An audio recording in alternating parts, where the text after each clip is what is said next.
আসসালামু আলাইকুম। আমি আপনাদের কাছে একটা সহজ প্রশ্ন করি, আপনারা একটু চোখ বন্ধ করে তড়িৎ 1 সেকেন্ডে উত্তর দেন তো দেখি। কেউ কেউ আমাদের কমেন্টে লিখতে পারেন, কেউ যদি লিখার সময় পান। এই বাংলাদেশ স্বাধীন হওয়ার পরে, আমাদের বয়স বাংলাদেশের বয়স প্রায় সমান সমান। স্বাধীন হওয়ার পরে যে পরিমাণ মাজার গত 1.5 বছরে ভাঙা হয়েছে, সেই পরিমাণ মাজার আগে আর কখনো এইভাবে ভাঙচুরের শিকার হয়েছে? বিরোধ ছিল, ধর্মীয় বিরোধ ছিল, ধর্মীয় প্রবলেম ছিল, নানান কিছুই ছিল, বা ধর্মীয় বিদ্বেষ হতো। এখানে ধর্মীয় দাঙ্গাও হয়েছে অতীতে, হিন্দু মুসলিম দাঙ্গা হয়েছে, বাংলাদেশে ইতিহাসও আছে। আবার পরে সনাতন ধর্মাবলম্বীদের উপরে অত্যাচার নির্যাতনের ঘটনা আওয়ামী লীগ বিএনপি 2 সরকারের সময় সাংঘাতিক রকম ঘটেছে, কোনো সন্দেহ নেই। মাজার নিয়ে একটা অপসংস্কৃতি চালু আছে, এটাও মিথ্যা না। মাজারে নানান সময়ে অপরাধমূলক কাজ হয়, অন্যায় অবিচার অসামাজিক কাজ হয়, কিন্তু মোটা দাগে মাজার যেই মহত্ব রাখে, এবং আমাদের দেশে ধর্ম, আমি সবসময় বহু আলোচনায় বলেছি যে আমরা ছোটবেলা থেকেই দেখে এসেছি এই দেশ সুফি সাধকের দেশ, এবং আমাদের ধর্ম সেই সুফি সাধকের ধর্ম, সেই শান্তি সহনশীলতা। আপনারা দেখবেন মাজারের উপর এত আক্রমণ হচ্ছে, বাংলাদেশে মাজার অনুসারী কি কম? বাংলাদেশে লক্ষ লক্ষ মাজার অনুসারী আছে, কিন্তু তারা কখনো একজোট হয়ে উগ্র হয়ে গিয়ে তারা আবার পাল্টা ব্যবস্থা নেয় না। এটা মাজারের শিক্ষা, এই সহনশীলতা মাজারের শিক্ষা।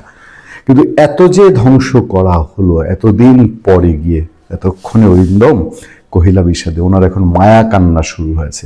সেই মায়া কান্না হচ্ছে কি, পীর আউলিয়ার হাত ধরে ইসলাম এসেছে, মাজারে হামলা নিন্দনীয়। প্রেস সচিব দেখেন, নিন্দনীয় কি? নুরাল পাগলার মাজার ভেঙে দিল, সেই যে কিশোরগঞ্জ আমাদের তারাকান্দায় একজন দাড়ি চুল কেটে দিল। হ্যাঁ, তো ওই সময় কিন্তু তার নুরাল পাগলার ঘটনায় কি সবাই ধরে পড়েছে? সরকার সহ অপরাধীদেরকে ধরেছে? ধরে নেই। কিন্তু এখন মায়া কান্না ঠিকই কাঁদছে। বাংলাদেশ পীর আউলিয়ার দেশ, পীর আউলিয়ার হাত ধরে ইসলাম এসেছে। কেউ কেউ বিভিন্ন অজুহাত মাজারে আঘাত হানছে, যা মোটেও কাম্য নয়। এসব হামলা নিন্দনীয়। ময়মনসিংহ মাজার পরিদর্শন শেষে এসব বলেন প্রধান উপদেষ্টা প্রেস সচিব শফিকুল আলম। এইসব কাণ্ড কারখানা বাংলাদেশে বহু হয়েছে। বাংলাদেশে এরশাদ হোসেন মোহাম্মদ এরশাদ বহু ঘটনা ঘটায় দিয়ে বহুজনের যান কেড়ে নিয়ে পরের দিন দেখতে যাইতো, সহানুভূতি দেখাইতে যাইতো।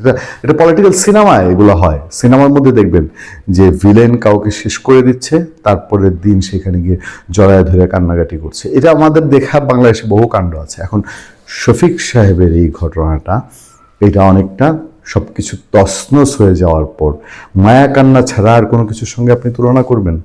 এই ভদ্রলোক বাংলাদেশে কোনো একটা মাজারে, এই যে তৌহিদি জনতার নামে হামলা হয়েছে, একেবারে শেষ করে দেওয়া হয়েছে, লুটপাট, এই সেদিনও দিনাজপুরে হয়েছে, বিভিন্ন জায়গায় লাগাতার হয়ে যাচ্ছে। এখনো যে একেবারে পুরোপুরি থেমে গেছে তা বলা যাবে না।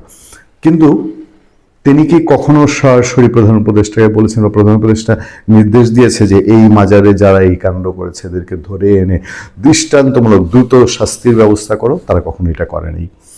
শুধু আজকে গেলেন তিনি মিডিয়াতে বলার জন্য, বলবেন তো যে আমরা মাজারের পক্ষে আছি, একটা সাফাই গাওয়ার জন্য তিনি হয়তো আজকে গিয়ে এইসব কথাবার্তা বলছেন। কিন্তু একটা দিন এইসব অন্যায়ের দায় তাদের কাঁধে আসবে না, এইটা তো নিশ্চিত করে বলা যায় না।